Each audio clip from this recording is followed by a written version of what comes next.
ভারতের সংবিধানের আজকের ক্লাসে আমরা এই সংবিধানের বৈশিষ্ট্য এবং সংবিধান রচনার ক্ষেত্রে বিভিন্ন তথ্যগুলো কোন জায়গা থেকে এসেছে অর্থাৎ উৎস, এই টপিকটা নিয়ে আলোচনা শুরু করব। দেখো, ভারতীয় সংবিধানে আমি এই যে টপিকটা চলছে গত মাস থেকে, আমি কিন্তু দুটো চ্যাপ্টার কভার করেছি। প্রথম চ্যাপ্টারটা হচ্ছে প্রেক্ষাপট, ঐতিহাসিক প্রেক্ষাপট, এবং দ্বিতীয় চ্যাপ্টার হচ্ছে গণপরিষদ।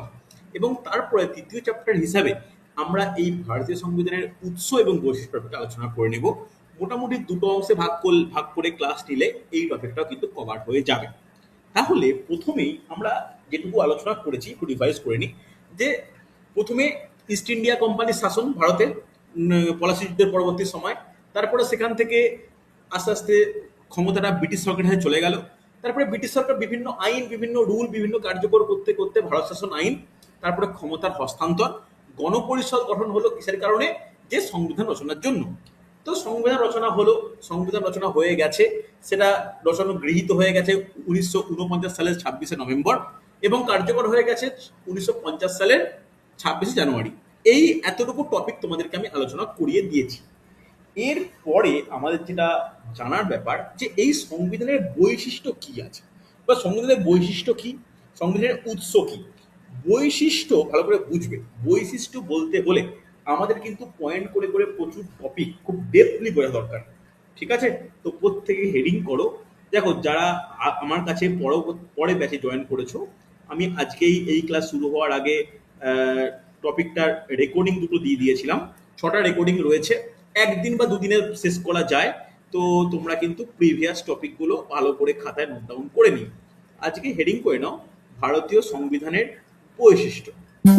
ভারতীয় সংবিধানের বৈশিষ্ট্য, মোটামুটি আজকে বৈশিষ্ট্য এবং 22টা অংশ সম্পর্কে একটু আলোচনা করার চেষ্টা করব। পরের দিন উৎস এবং তফসিলগুলো আলোচনা করব। এইভাবে কিন্তু আমি দুটো অংশ ভাগ করে রেখেছি, চিন্তা করে রেখেছি, এইভাবে আলোচনা ক্লাস করাবো। তো প্রত্যেকে হেডিং করো ভারতীয় সংবিধানের বৈশিষ্ট্য সমূহ। দেখো, ভারতীয় সংবিধানের বৈশিষ্ট্য বললেই প্রথম যে পয়েন্টটা আমাদেরকে নোট ডাউন করা দরকার, সেটা হচ্ছে লিখে নাও বিশ্বের বৃহত্তম সংবিধান। ওকে, ফার্স্ট পয়েন্ট নোট ডাউন করবে, বিশ্বের বৃহত্তম সংবিধান। বিশ্বের বৃহত্তম সংবিধান। এখনো পর্যন্ত এটা বলে রাখা দরকার যে আমি এই ব্যাচে সংবিধানের দুটো নোট রেডি করা হয়ে গেলেও আমি এখনো তোমাদেরকে দিয়ে উঠতে পারিনি। একটু শরীরের প্রবলেম ছিল, আমি ক্লাসও নিতে পারিনি। তো আমি আজকে এইটা করে দেওয়ার পরে আমি গণপরিষদ এবং প্রেক্ষাপট দুটোর স্টাডি মেটেরিয়াল দিয়ে দেবো। স্টাডি মেটেরিয়াল প্লাস রেকর্ডিং হয়ে গেলে দেখবে সেই অর্থে তোমাদের অন্য কোনো বই বা কোনো কিছু হেল্প নিতে হচ্ছে না। যেটা বলবো সেগুলো কিন্তু সাফিসিয়েন্ট। তাহলে ভারতীয় সংবিধান কিন্তু বিশ্বের বৃহত্তম সংবিধান।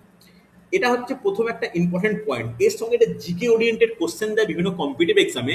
বৃহত্তম সংবিধান ভারতীয় সংবিধান বুঝলাম, তাহলে দ্বিতীয় বৃহত্তমকে কোন দেশের সংবিধান দ্বিতীয় বৃহত্তম বলা যাবে? বলা যাবে? ভারতীয় সংবিধান যদি ইউকে, তাহলে দ্বিতীয় বৃহত্তম সংবিধান কোন দেশের? নোট ডাউন করে নাও যে ফিলিপাইন্সের সংবিধান বিশ্বের দ্বিতীয় বৃহত্তম সংবিধান। একটা ছোট্ট হেডিং করে নাও। একটা এই টপিক থেকে একটু বাইরে বেরিয়ে আলোচনা করে নিচ্ছি। যেহেতু বৃহত্তম বললাম ভারতীয় সংবিধান, দ্বিতীয় বৃহত্তম যদি বলা হয় তাহলে কিন্তু আমরা বলতে পারি যে ফিলিপাইন্সের সংবিধান। নোট ডাউন করো, ফিলিপিন্সের সংবিধান। ওকে, এটা কিন্তু পিএসসি ক্লার্কশিপ 2004 সালের পরীক্ষায় কোশ্চেন এসছে যে নিচের কোন দেশের সংবিধান বিশ্বের দ্বিতীয় বৃহত্তম। তো অ্যান্সার কি? অ্যান্সার কিন্তু ফিলিপাইন্স। মনে রাখা দরকার, হ্যাঁ কি না? আর আমাদের ভারতের সংবিধান হচ্ছে দেশের বিশ্বের বৃহত্তম। অসুবিধা নেই। চলো নেক্সট আমরা যে পয়েন্ট করবো, দেখো সবে শুরু করছি, ধীরে ধীরে দেখো টপিকগুলো কিন্তু ইন্টারেস্টিংই মনে হবে। নেক্সট নোট ডাউন করবে, এই বিশেষ সংবিধান হচ্ছে দীর্ঘতম লিখিত সংবিধান। নোট ডাউন করবে, দীর্ঘতম লিখিত সংবিধান। আমি আগে আগে এই টপিকটা, বৈশিষ্ট্য টপিকটাকে না খুব একটা গুরুত্ব দিতাম না, জাস্ট মুখে বলে চলে যেতাম। কিন্তু এখন পরীক্ষার না কোশ্চেন কেমন আছে জানো? যে এরকম আসে যে ভারতীয় সংবিধান সম্পর্কিত নিচের কোন বিবৃতিটি সঠিক, বা এরকম কোশ্চেনটা বলে দেওয়া হয় যে ভারতীয় সংবিধান সম্পর্কিত কয়েকটি বিবৃতি দেওয়া হলো, 1 2 3 4 4টি বিবৃতি দেওয়া হলো।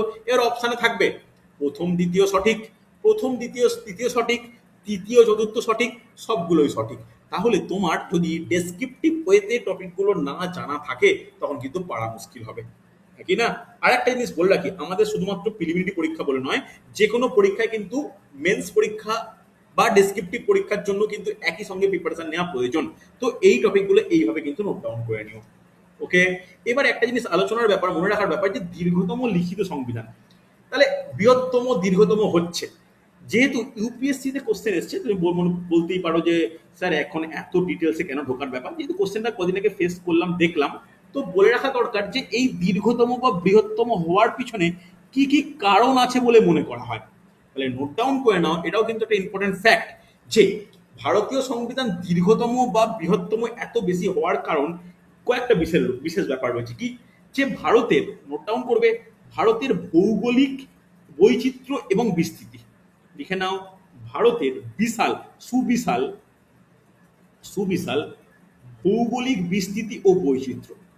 ওকে, ভৌগোলিক বিস্তৃতি ও বৈচিত্র্য, এই কারণে কিন্তু সংবিধানে প্রতিটা অঞ্চলগতভাবে প্রচন্ড ভাগ বা একটা একটা মানে বিভেদ বা একটা সাব ধারা এরকম তৈরি করা হয়েছে। এই কারণে দীর্ঘতম আরো কিছু লেন্দি হয়েছে। নেক্সট নোট ডাউন করো, শুধুমাত্র যে ভৌগোলিক বৈচিত্র্য তা নয়, ধর্মগতও পার্থক্য রয়েছে। লিখে নাও, ধর্মীয় ও ভাষাগত পার্থক্য। ভাষা তো খুবই গুরুত্ব, মানে এই সংবিধানের ক্ষেত্রে মানে গুরুত্বপূর্ণ জায়গা দখল করে। লিখে নাও, ভাষাগত ও ধর্মীয় বৈচিত্র্য, এটিও কিন্তু বিশেষ কারণ এই সংবিধানটাকে এত লেন্দি হওয়ার পিছনে। নেক্সট নোট ডাউন করবে, আর একটা বিশেষ আইন রয়েছে, যে আইনটা এই ভারতীয় সংবিধানের দীর্ঘতা এবং বিশালতার পিছনে কিন্তু অন্যতম রোল প্লে করে। সেটা কোন আইন? নোট ডাউন করো, ভারত শাসন আইন 1935। আমরা সংবিধান যত পড়তে আরম্ভ করব তত কিন্তু ভারত শাসন আইন কথাটা বারংবার উঠে আসবে, বিশেষ করে এই উৎস যখন পড়াবো, যে কোন জায়গা থেকে মানে কোন জায়গা থেকে নেওয়া হচ্ছে, সেক্ষেত্রে আমরা এই ভারত শাসন আইনের কথা কিন্তু বারংবার পড়বো। তাহলে এই হচ্ছে দীর্ঘতম বা বৃহত্তম হওয়ার যথেষ্ট মানে কারণগুলো হয়েছে। নেক্সট আর একটা আমাদের বিশেষ বৈশিষ্ট্য রয়েছে, হেডিং করে নাও, প্রস্তাবনা। ওকে, আজকের ক্লাসটা কেন গুরুত্বপূর্ণ বলতো?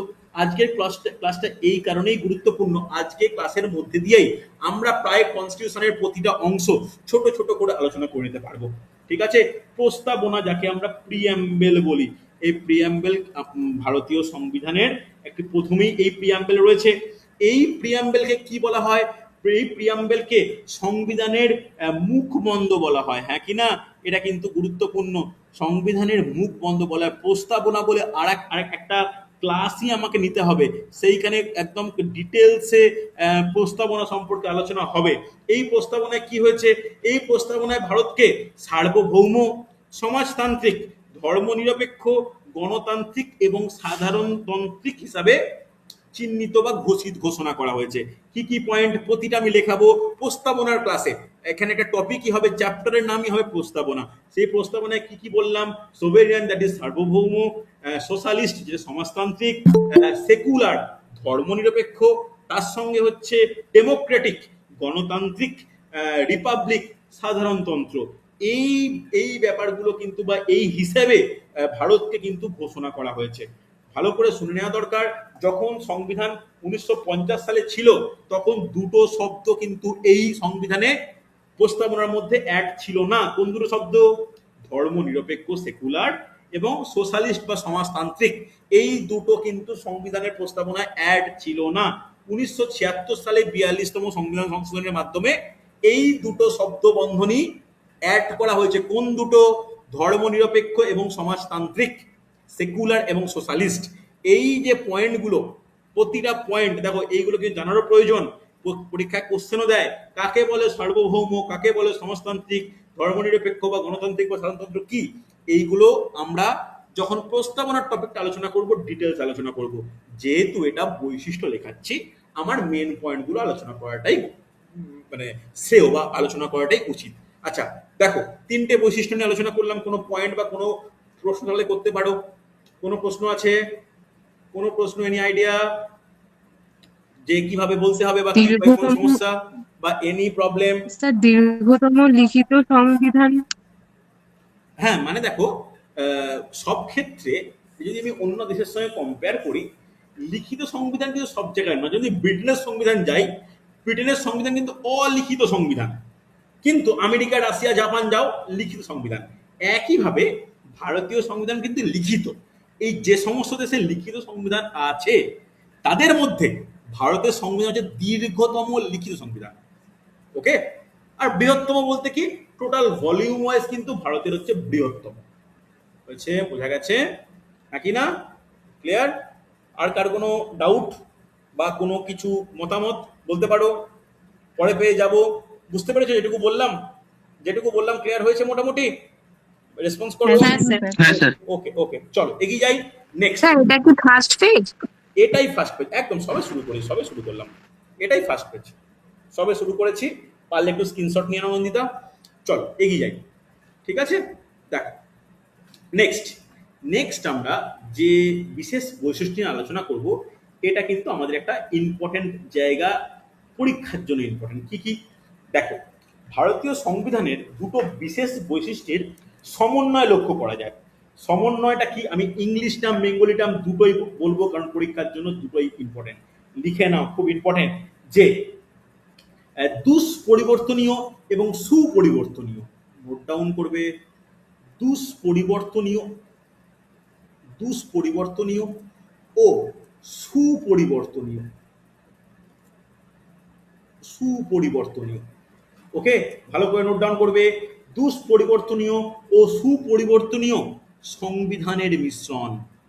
ব্যাপারটা কি আমার ব্যাখ্যা করা কাজ ব্যাখ্যা করছি, নোট ডাউন করে নাও। মিশ্রণ।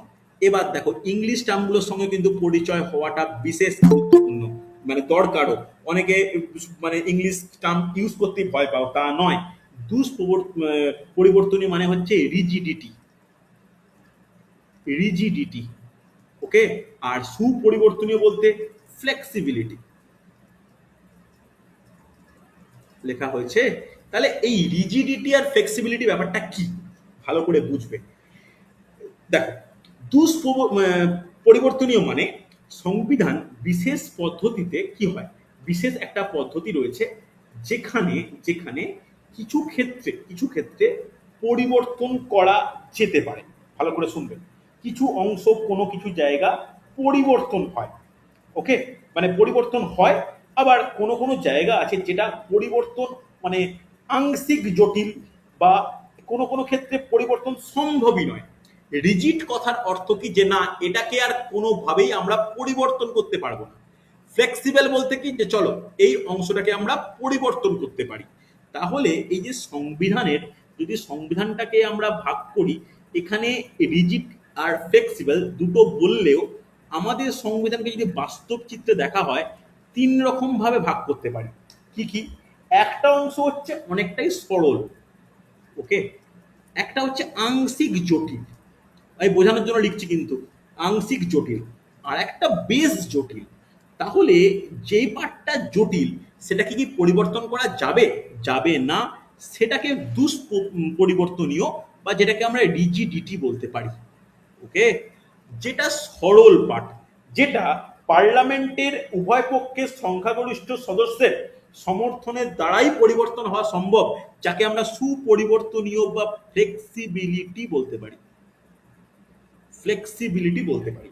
এবার মাঝখানের পার্টটা এসছে আংশিক জটিল, যেখানে পরিবর্তনটা সব সময় সম্ভব হয় না। যেমন মৌলিক অধিকার, নির্দেশাত্মক নীতি, এখানে কিন্তু সব সময় খুব সহজে এটা চেঞ্জ করা যায় না। তবে এখানে মানে যে উভয় পক্ষের যে মোট সদস্যের সংখ্যার অর্ধেক এবং যতজন ভোটদান করছে তার 2/3 অংশ যদি ভোটদান করে, তাহলে সেটাও পরিবর্তন করা যায়। তাহলে এই পার্টটা আমরা যখন পার্লামেন্ট বা সংসদ পড়াবো, তখন মৌলিক অধিকার বা নির্দেশাত্মক নীতি পরিবর্তন করা যায় কি যায় না, যদি যায় সেটা কিভাবে যায়, তার পদ্ধতিটা কতটা জটিল, তখন আলোচনা করব। তবে ভারতীয় সংবিধানের মধ্যে সরল কিছু অংশ রয়েছে, যে সরল অংশ আমরা খুব সহজেই পরিবর্তন করতে পারি। যার মধ্যে কি এক্সাম্পল দেব? এক্সাম্পল হচ্ছে, ভালো করে শুনুন, নোট ডাউন করো, যেটা খুব সহজেই হয়। যেমন নতুন রাজ্যের সৃষ্টি, হ্যাঁ কি না? যখন ভারতবর্ষ স্বাধীনতা লাভ করলো, তারপর থেকে বর্তমানে প্রতি বছর বা কয়েক বছর ছাড়াই নতুন রাজ্যের সৃষ্টি হচ্ছে। এবং নতুন রাজ্যের সৃষ্টি হচ্ছে মানেই সীমানা নির্ধারণটাও করতে মানে করা হচ্ছে পুরাতন অনুযায়ী। তাই এই সীমানা নির্ধারণ নতুন রাজ্যের সৃষ্টি এইগুলো খুব সরল অংশ সংবিধানের। সরল অংশ হওয়ার কারণে এগুলো সুপরিবর্তনীয় অর্থাৎ ফ্লেক্সিবল, খুব তাড়াতাড়ি আলোচনার মাধ্যমে এই সংবিধানের পার্টটা চেঞ্জ করে ফেলা যায়। আংশিক জটিল বলতে কোনটাকে বললাম, যেটা পরে ডিসকাস করব। আংশিক যে মৌলিক অধিকার, মৌলিক অধিকার, তাহলে কোনগুলো মৌলিক অধিকার থাকবে, কোনগুলো মৌলিক অধিকার থাকবে না, কোন পজিশনে মৌলিক অধিকার খর্ব হতে পারে, এই ব্যাপারগুলো আংশিক জটিল, যেটি ভোটদান উপস্থিত সদস্য তাদের 2/3 ভোটদানের অর্থে অনেক কিছু কন্ডিশন দরকার, যেগুলো আমরা পার্লামেন্টের বা সংসদের ক্লাসে আলোচনা করব। এর সঙ্গে ডিপিএসপি বলে লিখে রাখো, ডিপিএসপি বলে লিখে রাখো, যেটাকে নির্দেশাত্মক নীতি বলা হয়। তাহলে এইগুলো আংশিক জটিল। এবার তোমাদের মনে প্রশ্ন আসবে যে রিজিড কোনগুলো। রিজিড বলতে মানে সংবিধানের এমন কিছু অংশ আছে যেগুলো পরিবর্তনীয়, অর্থাৎ রিজিড, যেগুলো খুব একটা মানে খুব একটা কথা ঠিক নয় যে একেবারেই পরিবর্তন সম্ভব নয়। তার মধ্যে কি কি আছে? তার মধ্যে হচ্ছে রাষ্ট্রপতি নির্বাচন সব থেকে গুরুত্বপূর্ণ। ওকে, রাষ্ট্রপতি নির্বাচন, রাষ্ট্রপতি নির্বাচনের সঙ্গে আরেকটা পয়েন্ট অ্যাড করা দরকার, সেটা হচ্ছে সংবিধান সংশোধন পদ্ধতি। দেখো সংবিধান তো সংশোধন হয়, তাই তো এটা সুপরিবর্তনীয় বলেছি, কিন্তু এর পদ্ধতিটা জটিল। এই পদ্ধতির পরিবর্তন করাটা কিন্তু রিজিডিটি বা দুষ্পরিবর্তনীয়, হ্যাঁ কি না? এটা মনে রাখার ব্যাপার। আরেকটা রয়েছে, এটা পরীক্ষায় কোশ্চেন এসছে, কেন্দ্র রাজ্য সম্পর্ক। ওকে, কেন্দ্র ও রাজ্য সম্পর্ক, এই কেন্দ্র ও রাজ্য সম্পর্কের ব্যাপারটি সম্পূর্ণভাবে জটিল সংবিধানের অংশের মধ্যেই পড়ে, তাই এটি দুষ্পরিবর্তনীয় বা রিজিড, সম্পূর্ণ, যেটা পাল্টানো বা কোনোভাবেই এটাকে চেঞ্জ করা সম্ভব হয় না। তাহলে বোঝাতে পারলাম যে সংবিধানের আমাদের কিরকম পার্ট রয়েছে। সংবিধানের প্রচুর অংশ, বেশিরভাগ অংশই আমরা আংশিক জটিলের মধ্যেই দেখতে পাবো, তবে কিছু পার্ট সরল, যেটা ফ্লেক্সিবল, খুব সহজে আলোচনার মাধ্যমে এটাকে চেঞ্জ করা সম্ভব। যেমন নতুন রাজ্যের সৃষ্টি, নাকি না? তোমরা দেখতেই পাচ্ছ একটা রাজ্যে ভেঙে নতুন সৃষ্টি হচ্ছে, আলোচনা স্তরে আসছে, তো এটা কিন্তু খুব ফ্লেক্সিবল একটা ব্যাপার, নাকি না? দেখো এই পয়েন্টটা কিন্তু আমার জন্য যথেষ্ট গুরুত্বপূর্ণ। বোঝাতে পারলাম কিনা বলবে আমাকে। হয়েছে না হয়নি? হয়েছে না হয়নি? বুঝতে পেরেছো? এই দুটো হ্যাঁ স্যার। আমাদের জন্য খুব গুরুত্বপূর্ণ, একটা হচ্ছে রিজিড, একটা ফ্লেক্সিবল। এটা দুটোরই সংমিশ্রণ, কোনোটাই কিন্তু একটার ওপর স্টে করছে না। অর্থাৎ কেউ বলতে পারবো না আমাদের সংবিধানটা রিজিড, কেউ বলতে পারবে না আমার সংবিধানটা ফ্লেক্সিবল, তা নয়। দেখো উভয়ে, যদি তুমি আমেরিকার সংবিধানে যাও সম্পূর্ণ 100% রিজিড, যদি তুমি ব্রিটেনের সংবিধানের কথা আলোচনা করো তাহলে সেটা কিন্তু flexible. Japan, France, Germany, Russia প্রতিটাই কিন্তু রিজিডিটি বা দুষ্পরিবর্তনীয়। এটা ভারতের ক্ষেত্রে কিন্তু দেখো উভয়ের সংবিধানের মিশ্রণ বা উভয়ের একটা সমন্বয়ের মিশ্রণ লক্ষ্য করা যায়। ঠিক আছে, তাই এটা কি কি হিসাবে দেখবে, কি হিসাবে লেখা হয়? Blend of rigidity and flexibility, হ্যাঁ কি না? Blend of rigidity and flexibility খুব ভালো একটা পয়েন্ট আমাদের সংবিধানের ক্ষেত্রে। ঠিক আছে, চলো নেক্সট আমরা যে বিশেষ পয়েন্ট নিয়ে ডিসকাস করব, যে এখানে কিন্তু একটা জিনিস মনে রাখার দরকার। টপিকটাকে হচ্ছে ইংলিশ নামে নোট ডাউন করো, আমি বাংলায় ট্রান্সলেট করব। লিখে রাখো যে federal system with unitary bias. Note down করো কোনটায় কি সিস্টেম, আমি ডিটেলসে আলোচনা করব। এইগুলো না আলোচনা করলে তোমাদের কিন্তু ডাউট ক্লিয়ার হবে না, বা কখনোই তোমরা এই যে টার্মগুলো তোমরা ফেসবুকে দেখো, পেপারে পড়ো, কিন্তু এর প্রপার যে কি মানে সেগুলো কিন্তু বুঝতে পারবে না। যেমন আমি তোমাদেরকে ইকোনমিক্স ক্লাসে বলেছিলাম যে এই যে জিডিপি, জিএনপি, এই ব্যাপারগুলো আমরা বড্ড শুনি, কিন্তু এর প্রপার মিনিং আমরা সেই অর্থে জানি না। পরবর্তী ইকোনমিক্স ক্লাস তোমরা লাইভ যখন করবে, তখন জাতীয় আয়ের টপিকটা যখন পড়াবো, তখন কিন্তু টপিকগুলো আরো ভালো করে ক্লিয়ার হবে। একইভাবে কনস্টিটিউশনের ক্ষেত্রে কিন্তু এটাই। তাহলে এইখানে এই ফেডারেল সিস্টেম বলতে কি? ফেডারেল সিস্টেমকে বাংলা বলা হয় যুক্তরাষ্ট্রীয় কাঠামো। তাহলে নোট ডাউন করে নাও, যুক্তরাষ্ট্রীয় কাঠামো হলেও এক কেন্দ্রিক চরিত্রে। নোট ডাউন করবে, আমি এর বেঙ্গলি টার্মটাও লিখে রাখছি। যুক্তরাষ্ট্রীয় কাঠামোর হলেও হলেও এক কেন্দ্রিক চরিত্রের। ওকে, এক কেন্দ্রিক চরিত্রের খুব গুরুত্বপূর্ণ পয়েন্ট কিন্তু মনে রাখার জন্য, মানে মনে রাখতেই হবে। এবার ব্যাপারটা কি ভালো করে শুনবে, যে যুক্তরাষ্ট্রীয় ধাঁচের বলতে এখানে কি রকম ব্যাপারটা লক্ষ্য করা যায়। দেখো, আমাদের একটা ভারতবর্ষ দিয়ে আমরা একটা ভৌগোলিক ভূখণ্ড মনে করি, তার অঙ্গরাজ্যের সংখ্যা প্রচুর, হ্যাঁ কি না? তাহলে প্রতিটা অঙ্গরাজ্যে বিভিন্ন সরকার বিভিন্ন নীতি নির্ধারণ করতেই পারে, অবশ্যই তাই করে।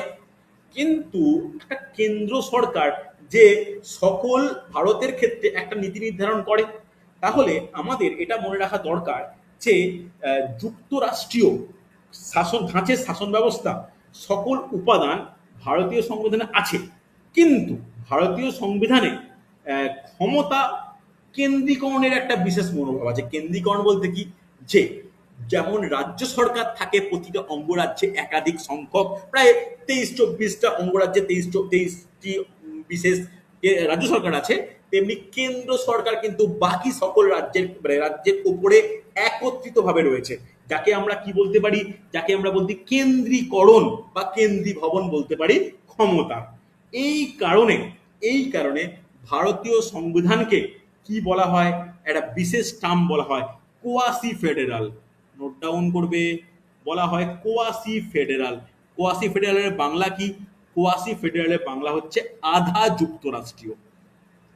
ওকে, আধা যুক্তরাষ্ট্রীয়, মনে থাকে যেন, আধা যুক্তরাষ্ট্রীয়।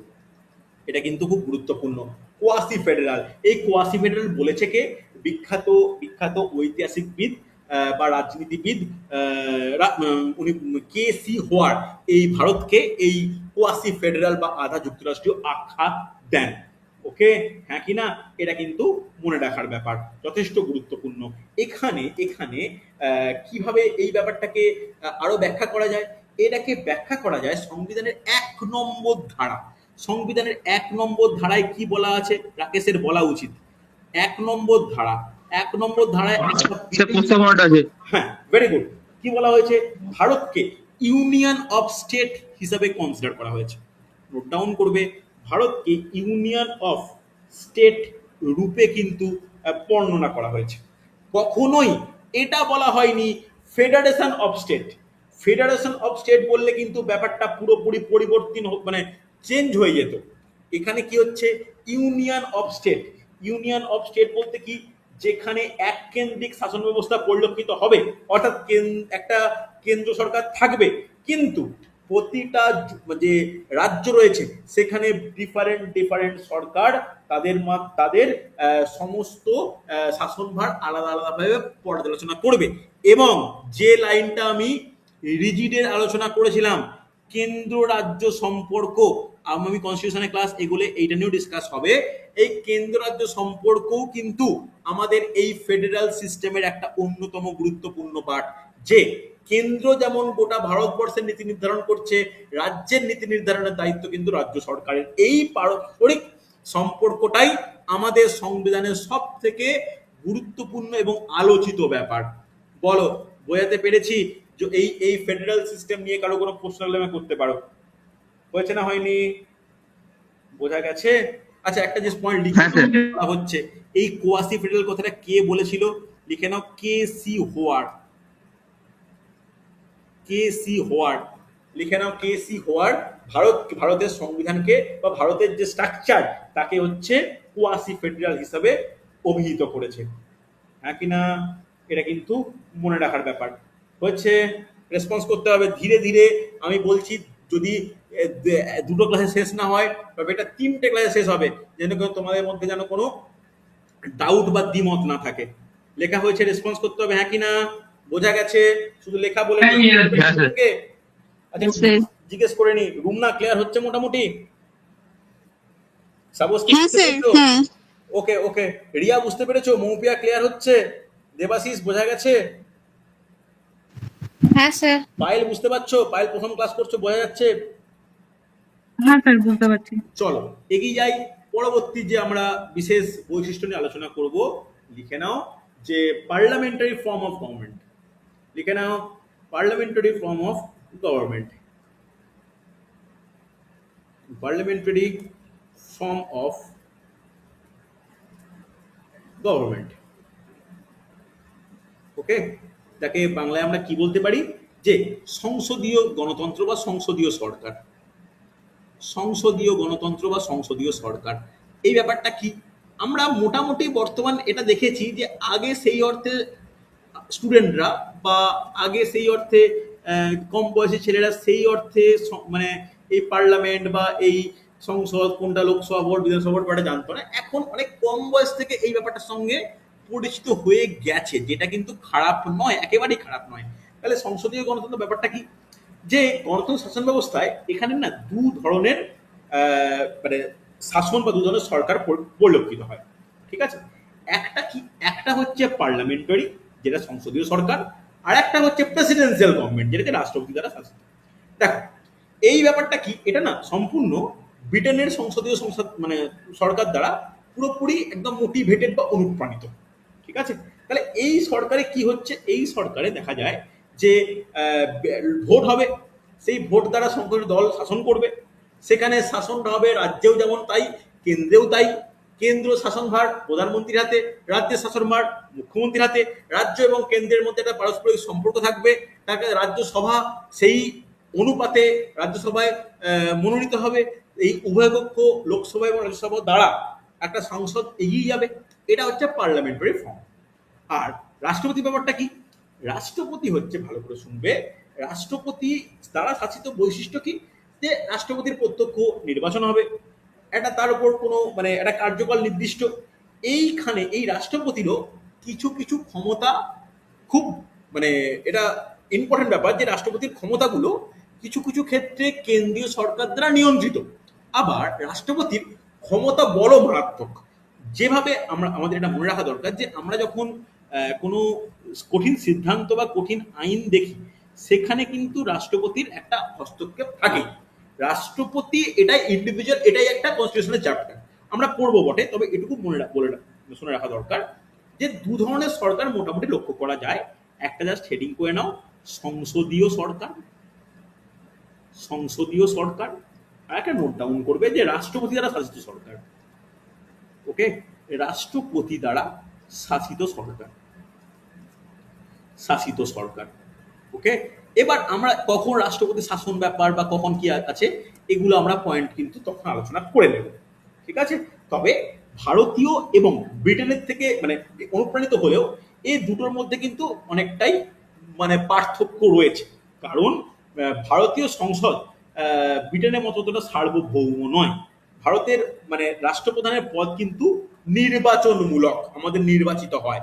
সেক্ষেত্রে যদি ব্রিটেনের কথা বলি, সেটা কি উত্তরাধিকার রাজতন্ত্র টাইপ, সেটা কিন্তু আমাদের ভারতে একেবারেই লক্ষ্য করা যায় না, বা একেবারেই সেটা মানে মানে বলা উচিত নয়। সেটা অবসান সম্পূর্ণ হয়ে গেছে।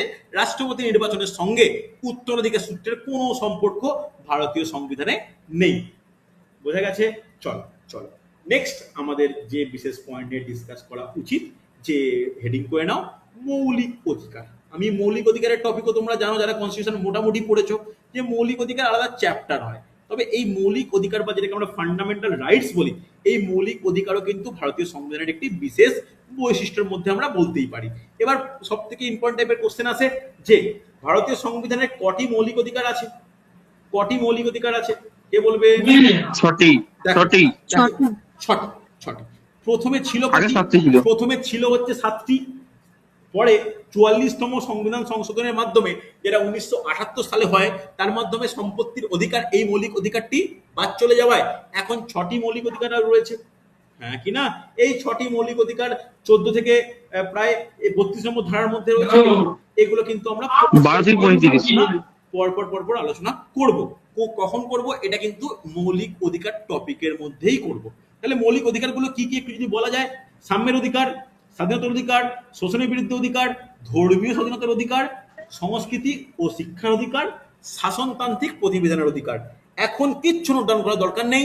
মৌলিক অধিকার টপিকের মধ্যে এই যে 6টা, কত নম্বর ধারা থেকে কত নম্বর ধারার মধ্যে, সেই ধারাগুলোতে কি কি বলা আছে সেইগুলো কিন্তু আমাদের ডিটেলসে পড়তে হবে। ভালো করে শুনে নাও। 14 থেকে যে শুরু হচ্ছে, 14 থেকে 18 সাম্যের অধিকার, 14, 15, 16, 17, 18 আমি নোট ডাউন করাবো, তোমাদের কিন্তু রেডি করতে হবে, রেডি করাটা কিন্তু উচিত। মানে কোন সংবিধান ইতিহাসের থেকেও যথেষ্ট বড় টপিক। আমার কাজ হবে সেপ্টেম্বরের মধ্যে টোটাল সংবিধানটাকে শেষ করা। সবে স্টার্ট হয়েছে, 2 চ্যাপ্টার 3 নম্বর চ্যাপ্টার রানিং, শেষ করা। তবে না, সব চ্যাপ্টার করতে বা মনে রাখতে কিন্তু সমস্যা হতে পারে, আমি স্বীকার করেই নিচ্ছি, কঠিন জিনিস। তবে তোমাদের না চেষ্টা করতে হবে যে কি বলবো, যে আমরা চেষ্টা করছি যে পাচ্ছি বলে, না চেষ্টা করলে কিন্তু এটা কখনোই করতে পারবে না। কারণ সংবিধান যথেষ্ট বড়, আমার মতে এই সংবিধান ইতিহাসের থেকেও কঠিন হচ্ছে।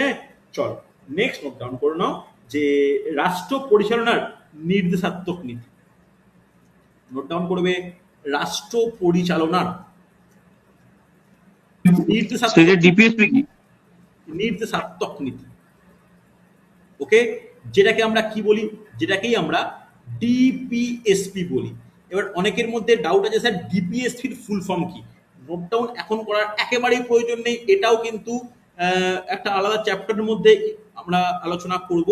ডিপিএসপির full form directive principles of state policy, যেটা 36 থেকে 11 নম্বর ধারার মধ্যে উল্লিখিত, যেটা 36 থেকে 51 নম্বর ধারার মধ্যে উল্লেখিত। ওকে, এই ধারা সম্পর্কে তো আমাদের আলোচনা করাটা আবশ্যক। ঠিক আছে, দেখো এর এই যে নীতি, এই নীতিগুলোকে আবার আমরা 4টে ভাগে ভাগ করি। সেই নীতির মধ্যে আবার কোন কোন কেস হয়েছিল বা সেই নীতি কি কি রয়েছে, সেগুলো কিন্তু আমাদের আলোচনা করাটা দরকার। তাই এই যে পয়েন্টগুলো লিখছি না, এই পয়েন্টগুলো কিন্তু এক একটা চ্যাপ্টারের মধ্যে পড়ে, মনে থাকে যেন। নেক্সট হচ্ছে, নোট ডাউন করো, মৌলিক কর্তব্য। ওকে, একটা রয়েছে মৌলিক অধিকার, একটা হচ্ছে মৌলিক কর্তব্য, একটা ফান্ডামেন্টাল রাইট, একটা ফান্ডামেন্টাল ডিউটি। ঠিক আছে, একটা ফান্ডামেন্টাল রাইটস, একটা ফান্ডামেন্টাল ডিউটিস, দুটোর ব্যাপারটা কি? একটা তোমাকে রাষ্ট্র প্রদান করবে, আর একটা রাষ্ট্রের প্রতি তোমার কর্তব্য কি। ঠিক আছে, মৌলিক অধিকারটা রাষ্ট্র থেকে তুমি পাবে, আর রাষ্ট্র যদি তোমার থেকে চাইছে না কিছু, রাষ্ট্র যদি তোমার থেকে কিছুটা মানে যেটা আশা করতে পারে, সেটা হচ্ছে মৌলিক কর্তব্য। এই মৌলিক কর্তব্য কখনোই কিন্তু ভারতীয় সংবিধানের মূল অংশ ছিল না। ভালো করে শুনবে, ভারতীয় সংবিধানের মূল অংশ ছিল না, এটা কিন্তু পয়েন্ট কোশ্চেনে দেয়, যে নিচের কোনটি ভারতীয় সংবিধানের মূল অংশ ছিল না। মূল অংশ ছিল না বলতে কিন্তু আমাদের মৌলিক কর্তব্যের কথা আমাদের বলতেই হবে। পরবর্তী ক্ষেত্রে সোভিয়েত ইউনিয়ন বা রাশিয়া থেকে আদর্শের ভিত্তিতে যখন সমাজতান্ত্রিক ব্যাপারটা অ্যাড করা হলো 76 সালে, তখন 10টি মৌলিক কর্তব্যকে অ্যাড করা হয়েছিল। পরবর্তী ক্ষেত্রে 2002 সালে আরো একটা অ্যাড করার কারণে বর্তমান মৌলিক অধিকারের সংখ্যা 11টি। ডাইরেক্ট কোশ্চেন দেয়, কটি তো কোশ্চেন দেয়। তাহলে প্রথমে কোনো ছিল না, 76 সালে সমাজতান্ত্রিক ধারণা যখন প্রিয়াম্বলে আমরা অ্যাড করলাম এবং ভারতকে সমাজতান্ত্রিক রূপে ঘোষণা করলাম বা গ্রহণ করলাম সমাজতন্ত্রকে, তখন 10টি মৌলিক কর্তব্য ভারতীয় সংবিধানের সঙ্গে যুক্ত হয়েছিল। এবং 2002 সালে 86তম সংবিধান সংশোধনের মাধ্যমে আরেকটি মৌলিক কর্তব্য যুক্ত হয়। বর্তমান মৌলিক কর্তব্যের সংখ্যা হচ্ছে 11টি। যখন আমি এই টপিকটা আলোচনা করব, 11টি মৌলিক কর্তব্য পরপর নোট ডাউন করিয়ে দেবো। ঠিক আছে, লেখা হয়েছে, রেসপন্স করা দরকার, হয়েছে না হয়নি? হয়েছে তো? হয়েছে না হয়নি? ক্লিয়ার মোটামুটি? স্যার কোন সালে অ্যাড করা হয়েছে একটু বলে, 11টা সালটা একবার বলুন। দেখো প্রথমে আমি আচ্ছা আচ্ছা, এক মিনিট দেখো, ভালো করে শুনবে। 1976 সাল, 76 সালে 10টি অ্যাড হলো, আর হচ্ছে তারপরে 2002 সাল, 2002 সালে আরেকটি অ্যাড হলো। এবার যখনই কোনো কিছু অ্যাড হয় বা রিমুভ হয়, তখন কি দরকার? সংবিধান সংশোধন করা প্রয়োজন। সংবিধান সংশোধন কততম সেটাও গুরুত্বপূর্ণ, ভালো করে শুনে নাও। 76 সালে 42তম সংবিধান সংশোধন এবং 2002 সালে 86তম সংবিধান সংশোধন। যখন আমি মৌলিক কর্তব্য আলোচনা করব, এই কথাগুলোই এইভাবেই লেখাবো। যারা এখন লিখে নিচ্ছ খুব ভালো, তখন আমি জিজ্ঞেস করলে যেন পাই। হ্যাঁ কি না? হয়েছে? চল নেক্সট আচ্ছা যাই, পরে পেয়ে যাই। হয়েছে মোটামুটি? এই 4টে টপিক নিয়ে কোনো প্রশ্ন বা কোনো কিছু, কোনো সমস্যা? প্রশ্ন থাকলে করতে পারো। সঞ্চিতা বুঝতে পেরেছো? সঙ্গীতা বোঝা গেছে? রূপঙ্কর কোনো প্রশ্ন? হ্যাঁ স্যার। পারমিতা বোঝা গেছে? হ্যাঁ স্যার। দেখো এই সপ্তাহে কোনো মক টেস্ট নেই, তারপরের সপ্তাহে ভেবেছিলাম মক টেস্ট নেবো। ভালো করে শুনে নাও, রোববার গুলো একটু ডিসকাস করে নি কি কি রোববারে কি হতে চলেছে। এই রোববার ক তারিখ? এই রোববার হচ্ছে 7 জুন, তাই তো? এই রোববার 7 জুন কোনো এক্সাম নেব না বলেছিলাম। তারপরে 14 জুন এক্সামের কথা বলেছিলাম, কিন্তু 14 জুন ভেবেছিলাম ডাব্লিউবিসিএস পরীক্ষাটা পিছিয়ে যাবে, কিন্তু 14 জুন ডাব্লিউবিসিএস পরীক্ষা আছে, তাই তোমরা এগ্রি করলে মক টেস্ট নেবো, কারণ আমার ব্যাচে অনেকেই ডাব্লিউবিসিএস পরীক্ষার্থী। যদি এগ্রি করো তাহলেই নেব, না হলে আমরা 21 মক টেস্ট নেব। যে মক টেস্টের মধ্যে সিলেবাস এখন থেকে বলে দিতে চাইছি, 3টে টপিক পরীক্ষা নেব। কি কি? একটা হচ্ছে সংবিধান, যতটা প্রথম থেকে করাতে পারবো 21 তারিখ পর্যন্ত। খুব সম্ভবত আমরা মৌলিক অধিকারে পৌঁছে যেতে পারবো। প্রস্তাবনা, ভারতীয় ভূখণ্ড, নাগরিকত্ব শেষ করে মৌলিক অধিকার ঢুকে যেতে পারবো। তো সংবিধানের প্রথম থেকে 5টা চ্যাপ্টার পর্যন্ত পরীক্ষা নেব। তারপরে হচ্ছে ভারতের ভূগোল। যারা ভূগোল ক্লাসের রেকর্ডিং পাওনি পরে জয়েন করার কারণে, আমি আজকেই প্রোভাইড করে দেবো ভারতের ভূগোল। আর তারপরে হচ্ছে ম্যাথের একটা চ্যাপ্টারে আলোচনা করবো, সেটা ত্রিকোণমিতি। প্রায় 60 নম্বরের পরীক্ষা নেব, যেহেতু দুটো রবিবার আমি পরীক্ষার গ্যাপ দিচ্ছি। ঠিক আছে, লাইভ ক্লাসে আলোচনা করলাম। যারা এখন এই 25-26 জন ক্লাসের উপস্থিত আছো, তারা দেখে নিতে মানে তাদের মনে থাকা উচিত, আমাকে যেন পরে আর বলতে না হয়। 21শে জুন আমি কিন্তু এই 3টে টপিকের পরীক্ষা নেব, সংবিধান, ভূগোল আর ম্যাথের মধ্যে ত্রিকোণমিতি। তার মধ্যে ম্যাথ অনেক কিছু এগোবে, সেটা তারপর থেকে 21-এর পরে 28-এর পরে আবার পরের মাসে 5 তারিখ, এগুলো কিন্তু ব্যাক টু ব্যাক চলবে। ঠিক আছে, দুটো উইকে রোববার আমি পরীক্ষা একটু স্কিপ করছি, বাদ বাকি পরের উইক থেকে একদম পর পরীক্ষা নেওয়া চলবে। ঠিক আছে, অসুবিধা নেই কিছু। চলো এগিয়ে যাই। দেখো পরবর্তী আমরা যে বিশেষ সংবিধানের বৈশিষ্ট্য নিয়ে ডিসকাস করবো, যার একটা বিশেষ বৈশিষ্ট্য রয়েছে, সেটা হচ্ছে সিঙ্গেল সিটিজেনশিপ। ওকে, সিঙ্গেল সিটিজেনশিপ নোট ডাউন করবে। সিঙ্গেল সিটিজেনশিপ, যাকে আমরা কি বলতে পারি, যে এক নাগরিকত্ব। এটা নিয়ে কিন্তু অনেকে আমাকে বিভিন্ন রকম প্রশ্ন করে। এই এক নাগরিকত্ব, দ্বি নাগরিকত্ব, এই ব্যাপারটা কি? দেখো, এক নাগরিকত্ব মানে কি, যে ভারতীয় নাগরিক ভারতেরই হবে।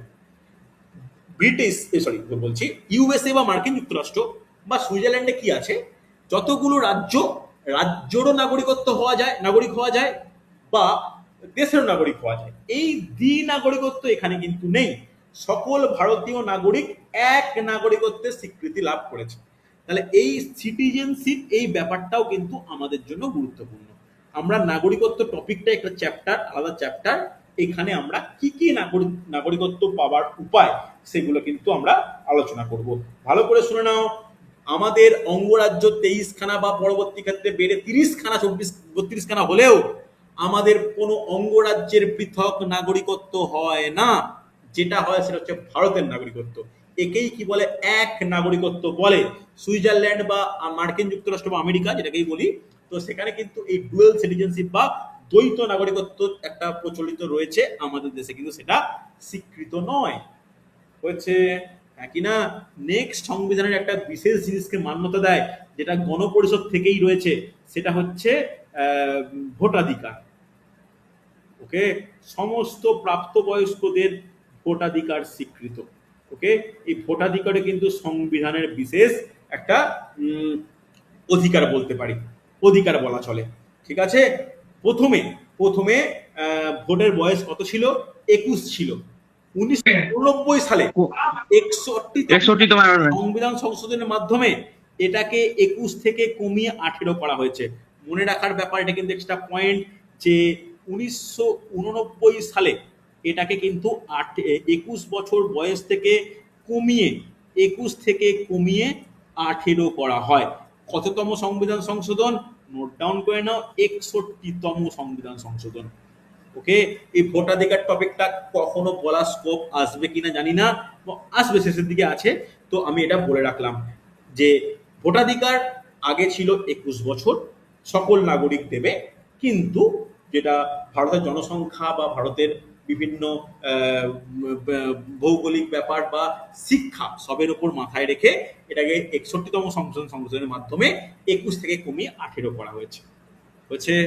নেক্সট আমরা যে পয়েন্ট করব, এটা যথেষ্ট গুরুত্বপূর্ণ প্রশ্নের জন্য, সেটা হচ্ছে সংবিধান সংশোধন বা কনস্টিটিউশনাল অ্যামেন্ডমেন্ট, যেটাকে সংবিধান সংশোধন বলা যায়, যেটাকে বিশেষ বিশেষ ক্ষেত্রে সংবিধান পরিবর্তন করারও প্রয়োজনীয়তা আছে। সংবিধানের যে অংশগুলো রিজিড নয়, ভালো করে শুনে, স্পেশাল হাইলাইট করছি এই টপিকটাকে, যে অংশগুলো রিজিড নয় সে অংশগুলোতে সংবিধান সংশোধন করা যায়, এবং প্রতি বছর না হলেও এক বা একাধিক বছর ছাড়া বা কোনো অনেক সময় প্রতি বছরও কি হয়, এই সংবিধান সংশোধন হতে থাকে। তাই দেখো বারবার বলছি না, 42তম, 44তম, 61তম, 82তম, এই তম দিয়ে আমাদের কিন্তু কোশ্চেনের জন্য খুব গুরুত্বপূর্ণ হয় যে কোন সংবিধান কত, মানে কোন সংশোধনের মাধ্যমে এইটাই পরিবর্তন হয়েছে। এটা কিন্তু আমাদের জন্য খুব ইম্পর্টেন্ট। আর এই সংবিধান সংশোধন এটি একটি বিশেষ চ্যাপ্টার হয়, কারণ এই চ্যাপ্টার থেকে প্রচুর পরীক্ষায় প্রশ্ন আসে। কিরকম প্রশ্ন, যে এই পরিবর্তনটি কোন সংবিধান সংশোধনের দ্বারা হয়েছে। যেমন এক্ষুনি লিখিয়েছি যে কততম সংবিধান সংশোধনের দ্বারা ভোটাধিকারের বয়স 61 থেকে 18 করা হয়। বোঝা গেল?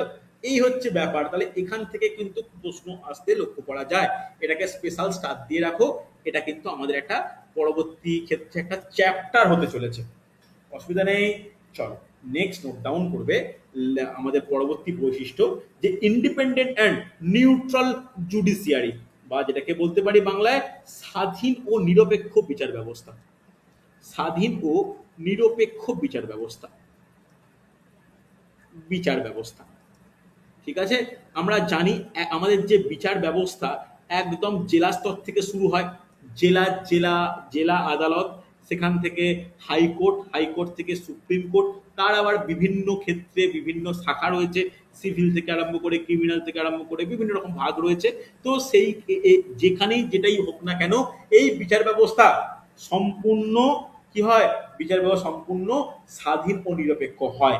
বিচারপতিদের কোনো রায়, সেই রায় নিয়ে কখনো সংসদীয় গণতন্ত্র বা পার্লামেন্টে কোনো প্রশ্ন হয় না বা প্রশ্ন তোলা যায় না। সুপ্রিম কোর্ট হলো কি ভারতের সর্বোচ্চ বিচার বিভাগীয় আদালত। সংবিধানের অভিভাবক বলা হয় কাকে? সুপ্রিম কোর্টকে। জাস্ট নোট ডাউন করে নাও, এই পয়েন্টগুলো কোশ্চেনের জন্য ইম্পর্টেন্ট। সংবিধানের অভিভাবক, তাহলে সংবিধানের অভিভাবক কাকে বলা হয়? লিখে নাও যে সুপ্রিম কোর্টকে। যেমন সংবিধানের মুখ বন্ধ কাকে বলা হয়? প্রিয়াম্বেলকে। এই কোশ্চেনগুলো কিন্তু প্রায়ই পরীক্ষায় আসতে লক্ষ্য করা যায়। হয়েছে না হয়নি? রেসপন্স করবে ইয়েস অর নো। হয়েছে তো? হ্যাঁ কি না? অসুবিধা নেই? হ্যাঁ স্যার। দেখো এই যে পয়েন্টগুলো বললাম, এই পয়েন্টগুলোই হচ্ছে ভারতীয় সংবিধানের বৈশিষ্ট্য। দেখো তাহলে যে আমরা টপিকটা নিয়ে আলোচনা করা শুরু করেছিলাম, যে বৈশিষ্ট্য কি হতে পারে বা বৈশিষ্ট্য কি হয়, সেগুলো কিন্তু আলোচনা করলাম। দেখো এই বৈশিষ্ট্যের যে পয়েন্টগুলো মনে রাখা দরকার, এগুলো কিন্তু ভারতের ক্ষেত্রে প্রতিটা ভারতের সংবিধানের ক্ষেত্রে খুব ইম্পর্টেন্ট রোল প্লে করে। এবং আমরা যখন আগামী ক্লাসে 22টা অংশ, তার বিষয়বস্তু, তার ধারাগুলো নিয়ে আলোচনা করব, তার সঙ্গেই এটা বুঝতে পেরে যাবো যে এই পয়েন্টগুলো আমাদের কিন্তু কোথায় কোথায় করতে হবে। কারণ যখন আমরা পরের দিন পার্ট 22টা পার্ট 1 2 3 4 করে 22 পর্যন্ত আলোচনা করব, তখনই না তোমরা লক্ষ্য করবে যে আমাদের ক্লাসের সিকোয়েন্সটা পার্ট অনুযায়ী হবে। যেমন 1 নম্বর অংশে রয়েছে ভারতীয় ইউনিয়ন ও ভূখণ্ড, সেখানে 1 থেকে 4 নম্বর ধারা। তাহলে প্রথম ক্লাসের টপিক কি হবে? ভারতীয় ইউনিয়ন ও ভূখণ্ড অংশ পার্ট 1, সেখান থেকে 4টে ধারা নিয়ে ডিসকাস করা। দ্বিতীয় পার্টে কি রয়েছে? সিটিজেনশিপ বা নাগরিকত্ব, 5 থেকে 11, সেকেন্ড চ্যাপ্টার। থার্ড চ্যাপ্টার হচ্ছে, থার্ড পার্ট কি? তৃতীয় পার্টে রয়েছে মৌলিক অধিকার, মৌলিক অধিকার তৃতীয় চ্যাপ্টার। বুঝতে পারলে? মানে আমরা পরের দিনই বুঝতে পেরে যাব, যখন উৎস আর এই সংবিধানের টোটাল পার্ট অনুযায়ী বিষয়গুলো আলোচনা করে নেব, আমরা কিন্তু যে কতগুলো চ্যাপ্টার বা কতগুলো টপিক আমাদের পড়তে হবে আমরা কিন্তু বুঝতে পারবো। হয়েছে? তাহলে দেখো আমি যে উদ্দেশ্যে যে ক্লাস স্টার্ট করেছিলাম, অর্থাৎ ভারতীয় সংবিধানের বৈশিষ্ট্যগুলো ডিটেলস আলোচনা করার, আমি করলাম। কারো কোনো প্রশ্ন হলে করতে পারো। কোনো প্রশ্ন বুঝতে না পারলে বলবে। হয়েছে না হয়নি? বোঝা গেছে? হ্যাঁ স্যার। প্রত্যেকে মোটামুটি ক্লিয়ার? দেখো, আমি আমি হ্যাঁ, বলে স্যার। রাখি, আমার স্টাডি মেটেরিয়াল রেডি করে নিয়েছি। এই স্টাডি মেটেরিয়ালের মধ্যে এই কনস্টিটিউশনের দুটো টপিক আমি ক্লাস নিয়েছি, রেকর্ডিং যে দুটো দিলাম। এই দুটো টপিক, একটা হচ্ছে সংবিধান রচনার ঐতিহাসিক প্রেক্ষাপট, আর একটা হচ্ছে গণপরিষদ। এই দুটো স্টাডি মেটেরিয়াল আগামীকালের মধ্যে আমি তোমাদেরকে দিয়ে দেবো, তোমরা প্রিন্ট করে নিও। এরপরে এই বৈশিষ্ট্য উৎস আলোচনা হবে, তোমাদেরকে দেবো। যেটাই আলোচনা হবে দিয়ে দেবো। আমি ফেলে রাখলে অনেকটাই একসঙ্গে দিতে সময় লাগবে, তো যেটা হবে আমি কিন্তু পরপর পরপর দিয়ে দেবো। তোমাদের কাজ, ব্যাকআপ ক্লাস যারা করোনি, ব্যাচে উপস্থিত থেকেও যারা সংবিধান এখন রেডি করতে পারোনি, তারা কিন্তু রেডি করে নিও। আর যারা পরে আমার কাছে জয়েন করেছো, তাদেরকে রিকোয়েস্ট থাকবে একটু টাইম দিয়ে ব্যাকআপ ক্লাসগুলো রেডি করে নিও। ওকে, চল আজকে তাহলে স্যার এতটাই। ক্লাস টেস্টটা